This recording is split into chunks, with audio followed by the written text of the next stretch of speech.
A question that is being asked more and more these days is there a connection between Sikhi and yoga? First, we need to understand what yoga is. The word yog means union. Union. To unite with the divine. A divine union. That's what the word yog means. Yoga is somebody who is on the path of connecting to the divine, of uniting with the divine. And Guru Nanak Dev Ji here confirms the true way of yoga is man rahe udaas. To be detached from the mind, to be detached from the body, that is the path of yoga. This is very different to the common, modern, Western understanding of yoga and the understanding of meditation as a whole. Guruji is talking about a beingness, a being rather than a doing is yoga.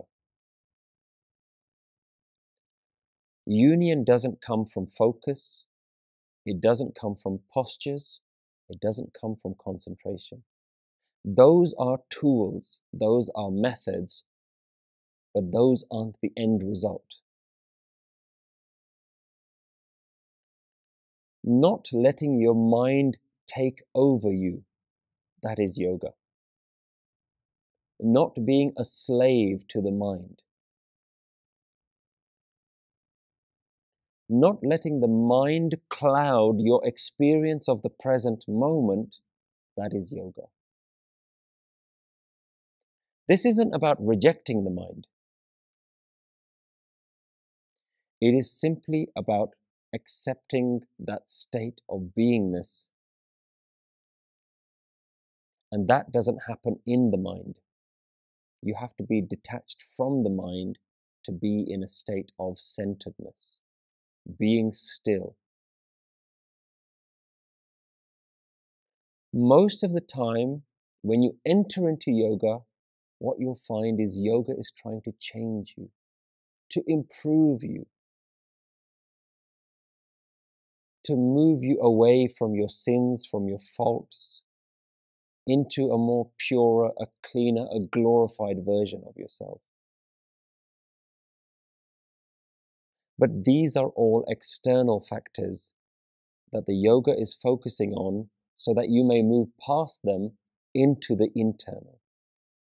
It starts from the outside and moves its way in. That is the method of yoga. But real yoga starts when it moves inside you.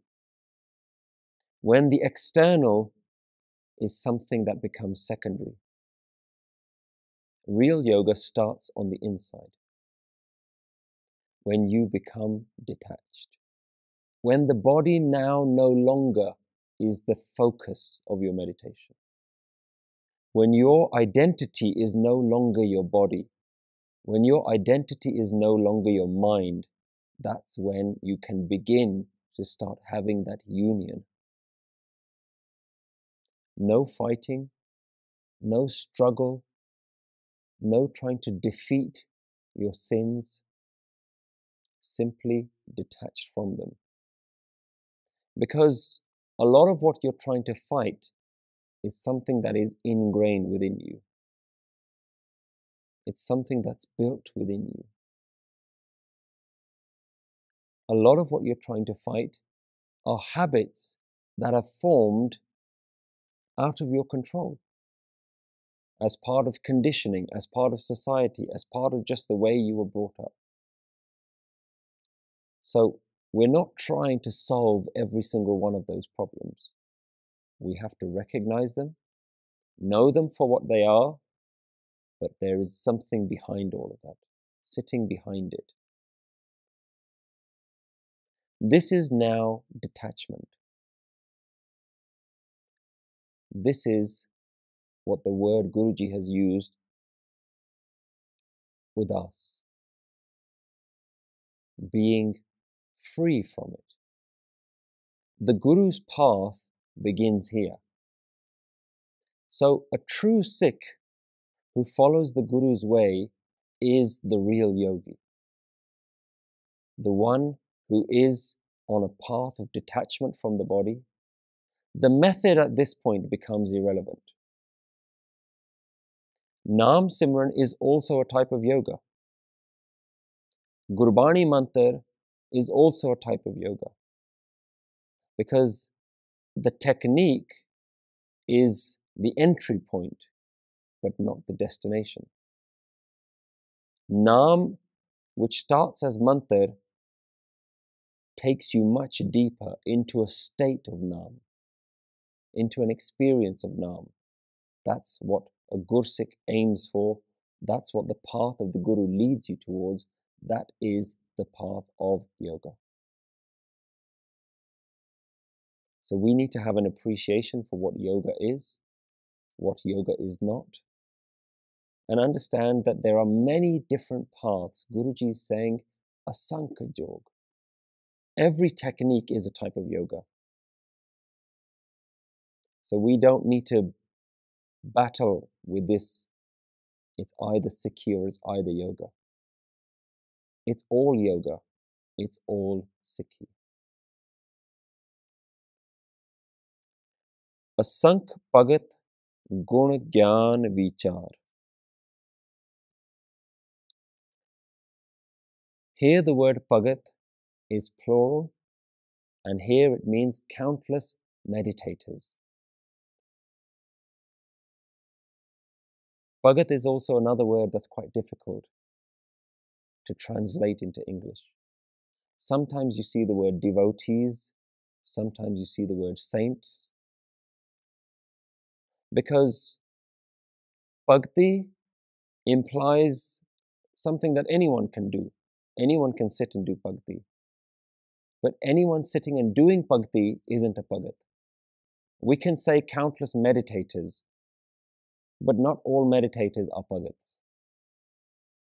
Bhakti is the technique, but bhagat is also a state of being. You are a bhagat. Bhagat isn't just something that you do. Whereas with meditation, it's a verb. It's just something you do. Meditation isn't used in a way that that is something you are.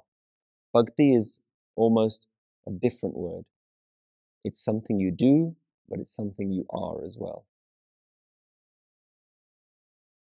So no real English word seems to fit with the word Bhagat. There are many words like this that we'll come across. There isn't really a word for Bhagat. There isn't really a word for yoga. There isn't a word for guru. There isn't a word for amrit.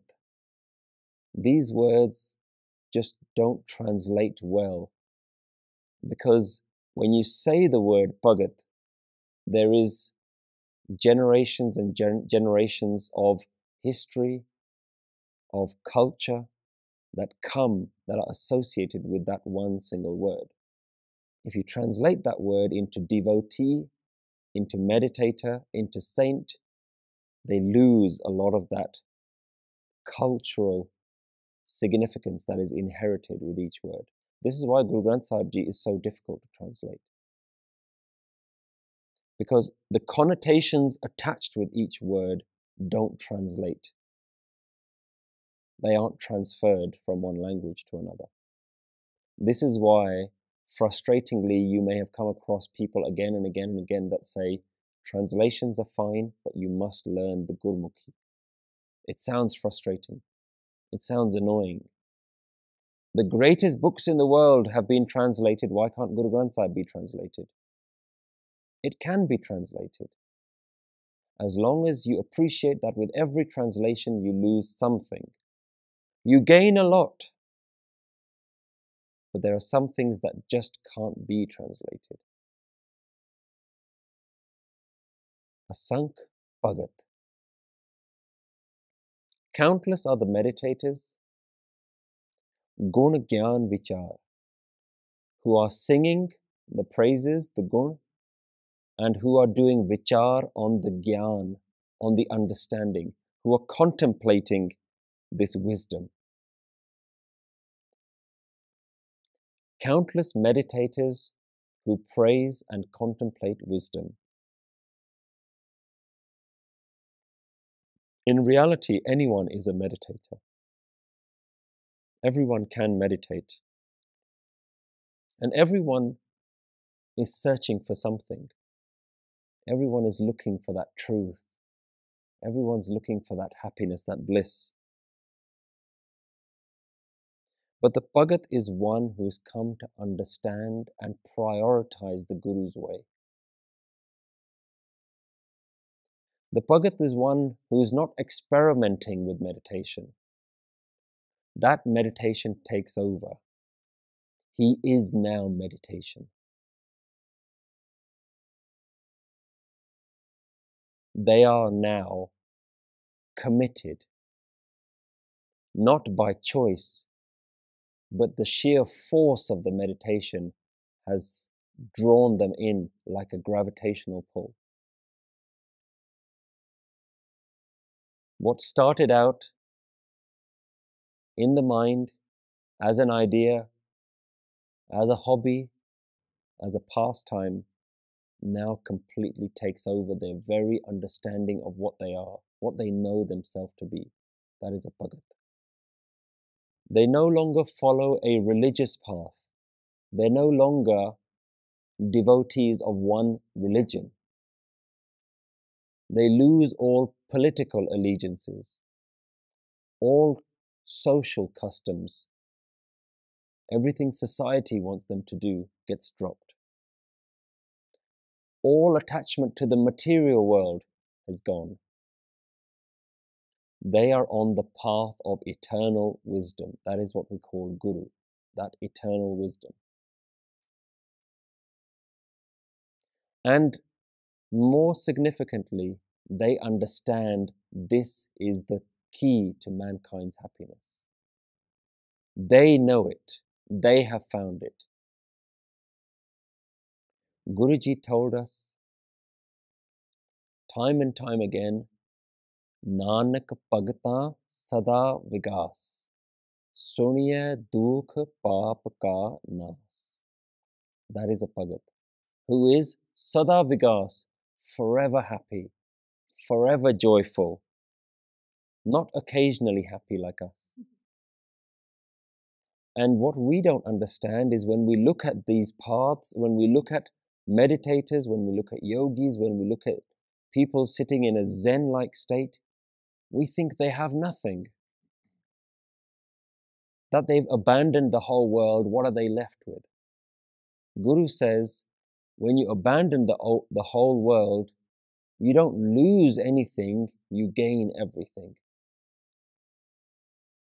They are free and they are forever joyful. What have they lost? Dukh and Paap. They've lost all their terrible ways and they've lost all suffering. Dukh Paap Ka Nas. So no wonder they're Sada Vigas. They're forever happy. This is the Bhagat. Guruji says there are countless Bhagats. Throughout time, we cannot even know who the Bhagats are right now. Throughout history, how many Bhagats have been? How many Bhagats have come and gone without anyone even knowing where they were, what they have achieved, what they have seen, what they have experienced? Those Bhagats whose names have never been written in any of the history books, Guruji says they are countless. Asankh Bhagat who have sung the praises, who are singing the praises, who will continue to sing the praises and contemplate on the divine wisdom. And this is our instruction also.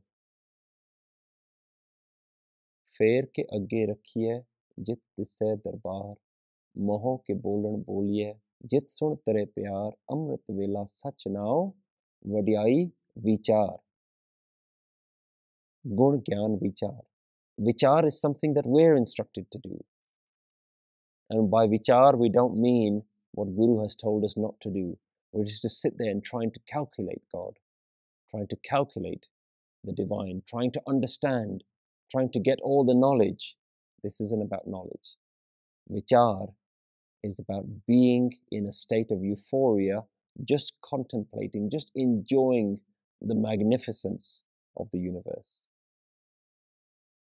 When you enjoy at that scale, you can only just sit back and say, wow, sing its praises. Guruji is defining what a Bhagat is. Asankh Bhagat, Gun, Gyan, Vichar. They're just constantly aware of the Gyan and they sing its praises.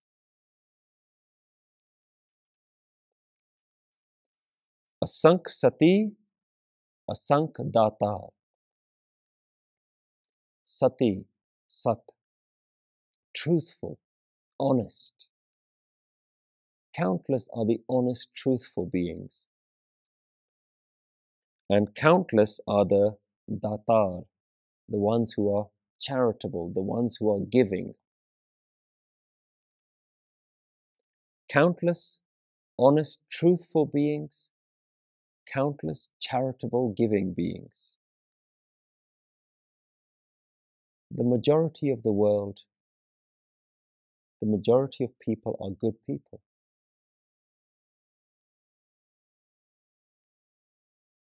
The majority of people are honest. Most people are kind, giving, loving.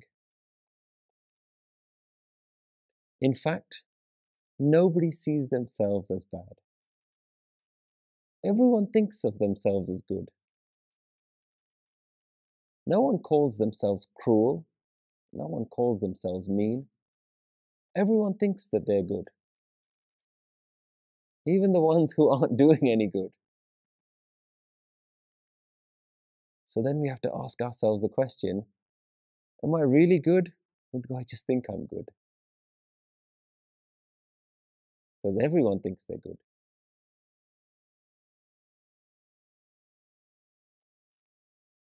Everyone sees themselves as loving and giving and generous and kind. And we're actually proud of how good we are.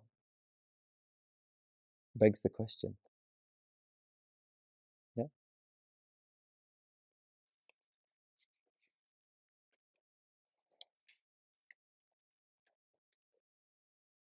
But there's a difference.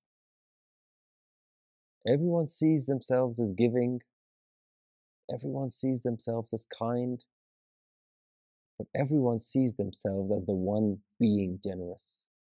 I am kind. I am giving. I am loving. Very few people see the universe is giving through me.